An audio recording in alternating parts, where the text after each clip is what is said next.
تو غوث پاک کو جیسے ابھی دوسری گفتگو جو آپ نے فرمایا اس میں فرمایا کہ امام مہدی رضی اللہ تعالی عنہ سے پہلے جتنے بھی اولیاء ہیں چاہے وہ آپ کے اساتذہ ہی ہوں صحابہ کے بعد تو آپ ان کے سردار ہیں، اس کو کیسے ہم دیکھیں گے؟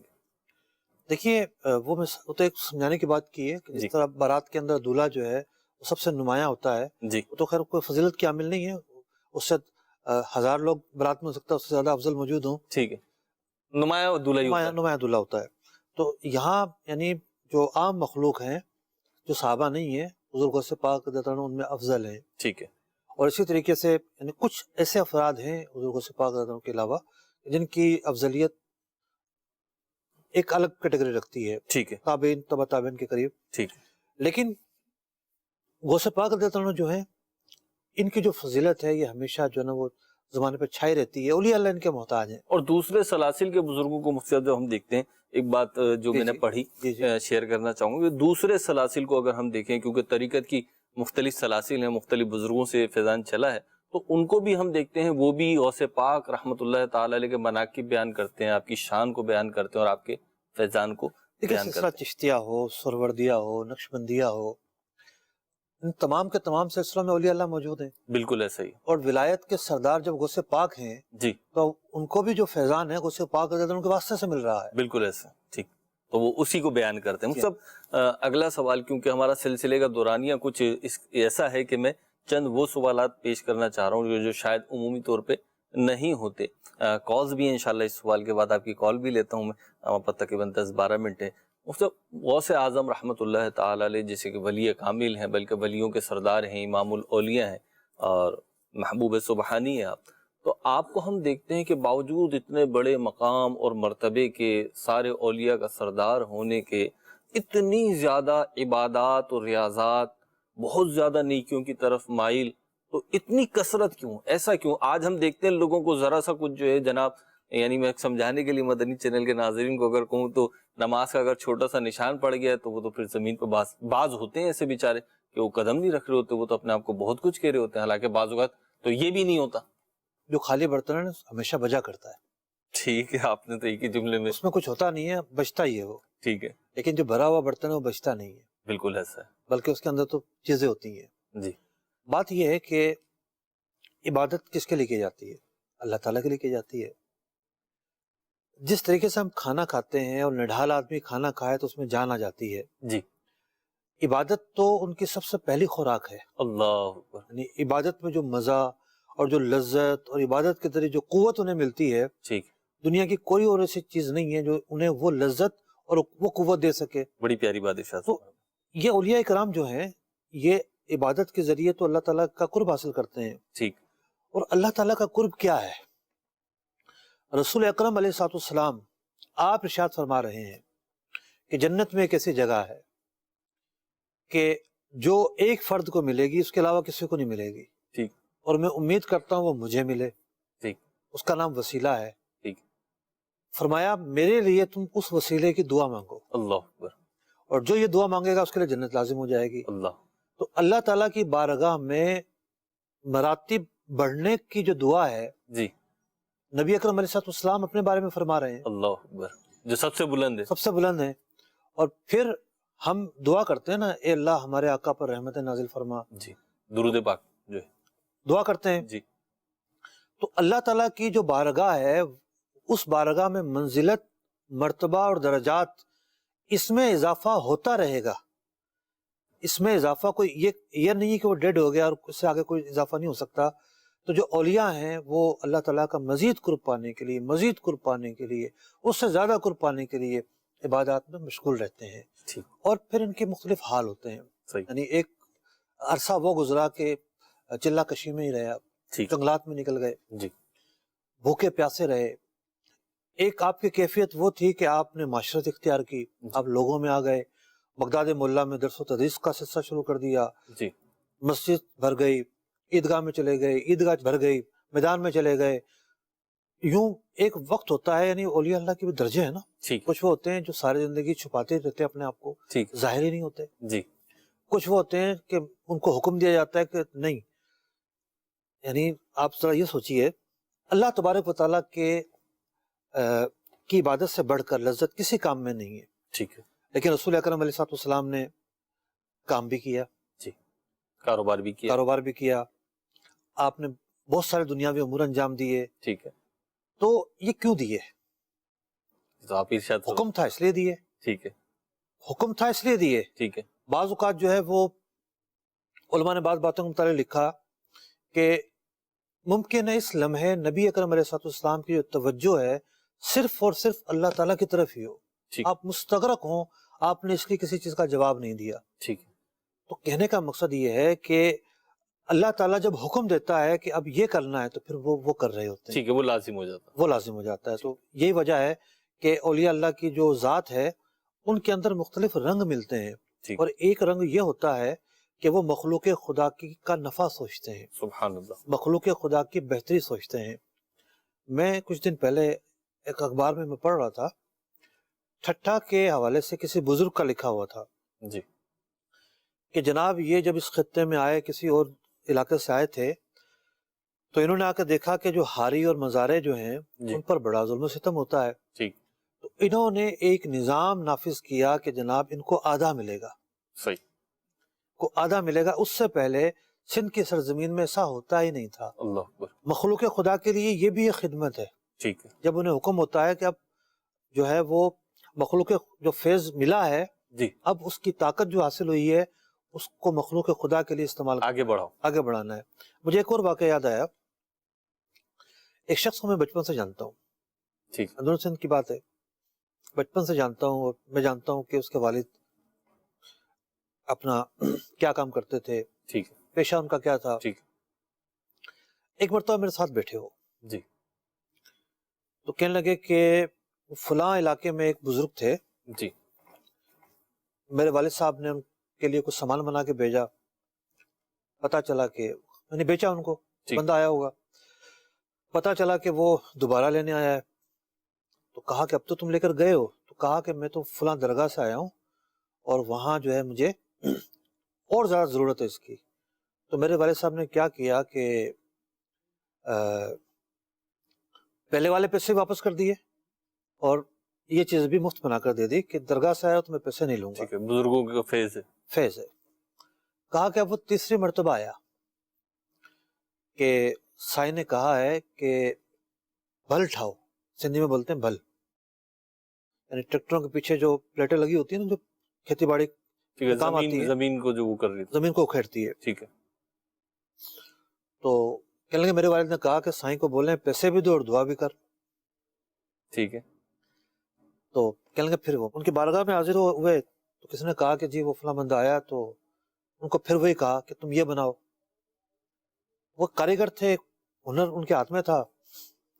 تو کہنے لگے میں کھڑا ہوا دوبارہ اور مجھے کہا، میں نے دوبارہ وہی کہا کہ صحیح پیسے بھی آپ ہی دو، میرے پاس کہاں اتنے پیسے ہیں. ٹھیک ہے. غریب آدمی ہو. دعا بھی آپ کرو. تو کہنے لگے، کہا کہ ونج جاؤ. ٹھیک. بس اتنا کہا، جس کی دعا وہاں قبول ہونی ہوتی ہے اس کو یہی کہتے جاؤ. ٹھیک. وہ کہنے لگے کہ میرے والد صاحب نے وہ چیز 6 مہینے لگے ان کو بنانے میں، بنا کے دی، اور وہاں ایک ذمہ دار آیا ہوا تو اس نے خرید لی.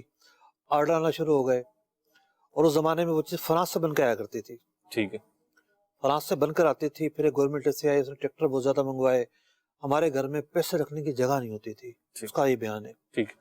یہ پورا واقعہ سن کے میں غور کرتا رہا کہ کہاں ایک درویش جن کے بارے میں مشہور تھا کہ وہ ان کے کمرے میں لائٹ نہیں جلتی، لکڑی کی چپل پہنتے ہیں، کچی جو نا وہ مٹی کے کمروں میں بنے ہوئے ہیں، ان کا اجرا ہے، کہاں ایک درویش اور کہاں انہوں نے ایک چھپا ہوا ہیرا تلاش کر لیا. یہ بندہ مخلوق خدا کے یہ کام آ سکتا ہے، اس کو اسی کام پر لگایا ہے. اللہ اکبر. اب ذرا یہ دیکھیے کہ مخلوق خدا کے لیے بہتری سوچنے اور اس پر نظر رکھنے اور اس سے کام لینے کا جو صوفیہ ہیں، جو دنیا سے قطع تعلق ہیں، جی، ان کے اندر کتنا ادراک ہے.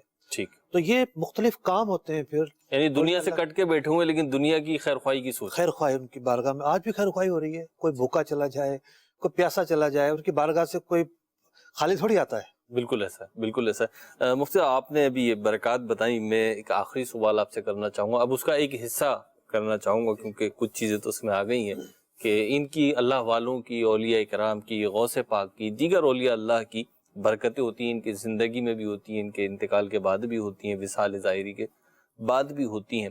اور غوث پاک تو امام الاولیاء ہیں، تو ان سے جو نسبت ہے، ان کا سلسلہ طریقت جو ہے، قادریہ سلسلہ جو ہے، اس میں جب کوئی شخص داخل ہوتا ہے تو اس کو کیا بینیفٹس اور کیا فوائد حاصل ہوتے ہیں. اور ایک بات یہ ہے، لوگ سوچتے ہیں کہ جی دیکھیں وہ تو پہلے کے دور کی باتیں ہیں، یہ سب کچھ ہوتا تھا، تو آج مجھ جیسے کو فیضان کیسے ملے گا؟ اب پہلے کے دور میں تہذیب تھی، اب تہذیب نہیں ہے. ٹھیک ہے، پہلے کے دور میں خشوع خضوع زیادہ تھا، دینداری زیادہ تھی، اب نہیں ہے. آج کے دور میں تو زیادہ اس بات کی ضرورت ہے کہ ہم یہ گیپ ختم کریں. جس وجہ سے گیپ آیا ہے، گیپ کس وجہ سے آیا ہے؟ جی. گیپ بے حیائی کی وجہ سے آیا ہے، بدعمالیوں کی وجہ سے آیا ہے، برے کاموں کی وجہ سے آیا ہے، بددیانتی کی وجہ سے آیا ہے. اور یہ سب چیزیں کیوں آئی ہیں؟ ہم نے اولیاء اللہ کی تعلیمات چھوڑ دی ہے. ٹھیک. یعنی ایک شخص جو ہے وہ داتا حضور کے بارگاہ میں جاتا رہے، کبھی کشف المحجوب کھول کے نہ دیکھے، اللہ اکبر. تو اس کی زندگی کے اندر وہ انقلاب برپا نہیں ہوگا. ٹھیک ہے. کہ وہ جس بات کے دائی بن کر آئے، جس بات کی دعوت دیتے رہے، جس طرف وہ بلانا چاہتے ہیں، وہ اس راستے کی طرف تو آنا ہی آنا ہے. ان کی تعلیمات کی روح حاصل نہیں ہوگی. روح حاصل تو کرنی ہے. تو پہلی بات تو یہ ہے، وہ کیا ایک ایسی چیز ہے جی. جو اولیاء اللہ کا دامن پکڑنے سے نقصان ہو جاتا ہے.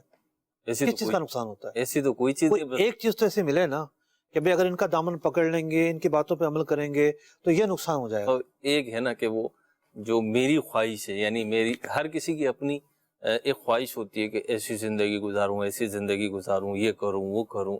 تو جب اولیاء کے دامن سے وابستہ ہوتے ہیں تو اس میں سے بہت ساری چیزیں چھوٹ جاتی ہیں. جیسے اگر کوئی شخص ناموری چاہتا ہے کہ جی میں مشہور ہو جاؤں کسی طریقے سے، تو اہل اللہ جو ہیں یہ تو اس طریقے کی ناموری کو پسند نہیں فرماتے. دیکھیے، ہم کچھ فوائد پر بات کرتے ہیں جی. کہ اولیاء اللہ کے دامن سے وابستہ ہونے کے فوائد کیا ہیں. جی.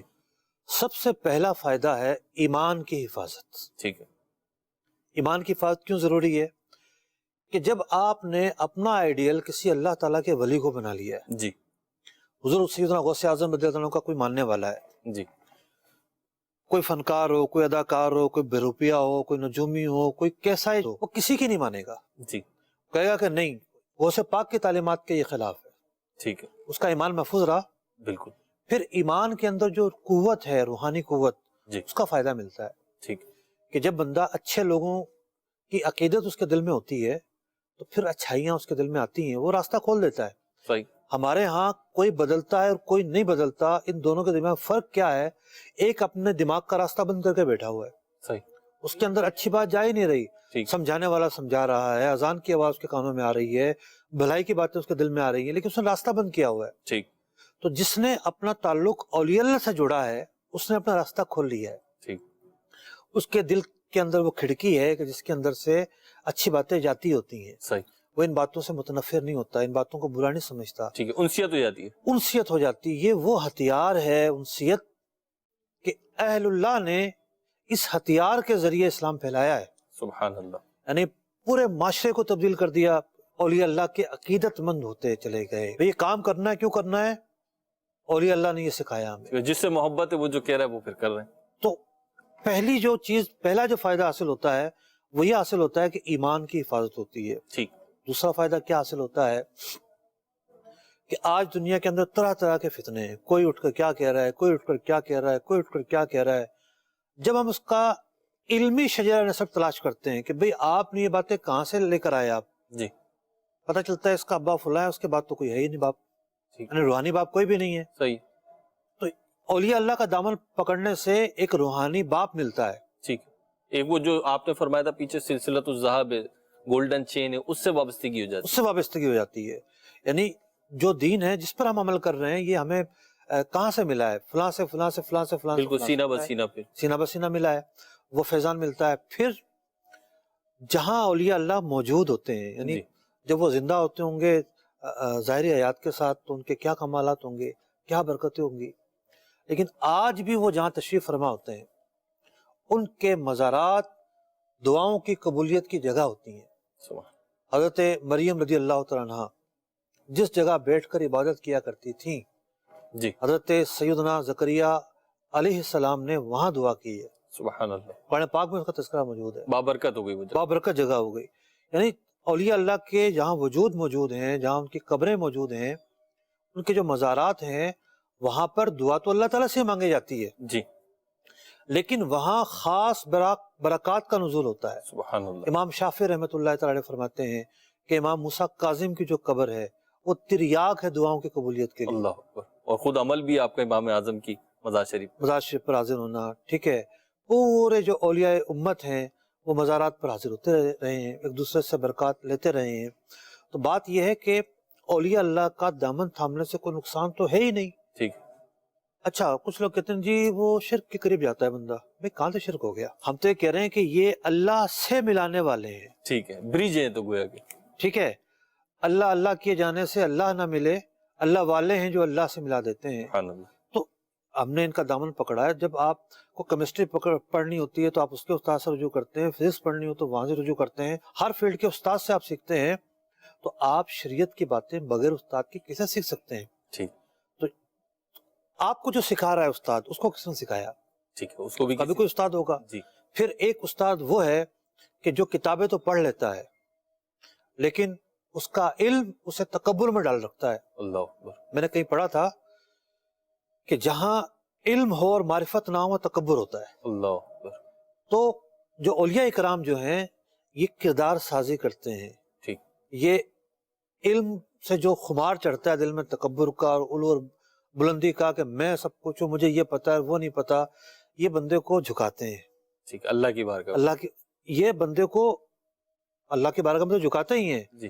یہ اس کو لوگوں کے سامنے بھی جھکاتے ہیں. ٹھیک ہے. عاجزی اختیار کر, تواضع اختیار کر. ان کی جو تربیت ہے, ان کی جو باتیں ہیں, ان کے جو اسباق ہیں, ان کی جو تعلیمات ہیں, ان کی جو بھی کتابیں ہیں وہ پڑھیے آپ. ان کی جو سیرت ہے اس کے پڑھنے سے کیا فائدہ ہوتا ہے؟ بندے کے اندر عز داخل ہوتا ہے, ان کے سارے داخل ہوتی ہے. بندہ یہ سوچتا ہے کہ جناب اتنے بڑے بڑے نام, اتنی سادگی, معاف کرنا, حسن اخلاق اور اچھی اچھی باتیں, اپنے ہاتھ سے کمانا. جی. یہ جو آج ایک لوگوں میں مشہور ہے کہ جناب جو پیر ہو گیا وہ کمائے گا ہی نہیں اور وہ تو جناب نذرانوں میں پلے گا, یہ ایک آج کا فلسفہ ضرور ہو سکتا ہے. کچھ لوگوں نے دکانداری کھول رکھی ہو, لیکن یہ جو معاملہ ہے یہ کوئی وراثتی نہیں ہے. ٹھیک. ایک شخص جو ہے وہ کامل ہے, اس کی اولاد کامل ہو ضروری نہیں ہے. یعنی اللہ تعالیٰ کا جس پر فضل ہو. تو ہم نے تو دامن پکڑنا ہے علم کا اور فضل کا. ٹھیک ہے ان کی اولاد کی کہ ہم تعظیم کرتے ہیں, ان کی اولاد نسبت میں اعلیٰ ہیں, لیکن اصل چیز کیا ہے؟ تعلیمات. جہاں عمل نہیں ہے ہم وہاں اس کو فالو نہیں کریں گے. ٹھیک. تو آپ دیکھ لیں پاک و ہند کے اندر کتنا فیضان پھیلا ہے. آپ کہہ رہے تھے سلسلے کی برکات کا کیا فائدہ ہوگا؟ کیا آپ عراق, کیا آپ عرب دنیا, کیا ہندوستان, کیا پاکستان, کوئی ایسا خطہ ہے جہاں حضور غوث پاک رضی اللہ عنہ کے فیضان یافتہ نہ ہو؟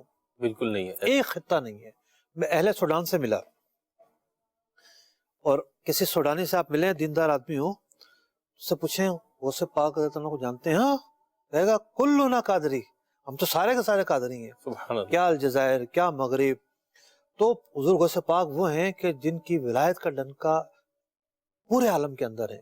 سبحان اللہ. وہ اولیاء کے سردار جو ہیں, امام الاولیاء جو ہیں. بالکل. اللہ رب العزت ہمیں عمل کی توفیق عطا فرمائے. یقیناً موضوع تشنا رہ گیا, آپ کی کالز بھی ہیں, میرے پاس بھی سوالات ہیں, اور مجھے امید ہے کہ مفتی صاحب نے بھی بہت ساری باتیں کرنی ہے, لیکن مدنی چینل کی اپنی ایک FPC, اپنا ایک رن ڈاؤن ہے, ایک سلسلے کے بعد دوسرا سلسلہ ہے, اور یہ سب کچھ اس لیے ہے کہ دین کے احکام, دین کا پیغام ایک حکمت عملی کے ساتھ ایک اچھے انداز سے آپ تک پہنچتا رہے. دیکھتے رہیے مدنی چینل. صلو علی الحبیب صلی اللہ تعالی علی محمد صلی اللہ تعالی علیہ وسلم. رونق کل اولیاء یا غوث اعظم دستگیر, پیشوائے اصفیاء یا غوث اعظم دستگیر. آپ ہے پیروں کے پیر اور آپ ہے روشن ضمیر, آپ ہے پیروں کے پیر اور آپ ہے روشن ضمیر. آپ شاہ اتقیاء یا غوث اعظم دستگیر, غوث اعظم دستگیر, جلام دستگیر, غوث اعظم میرے پیر.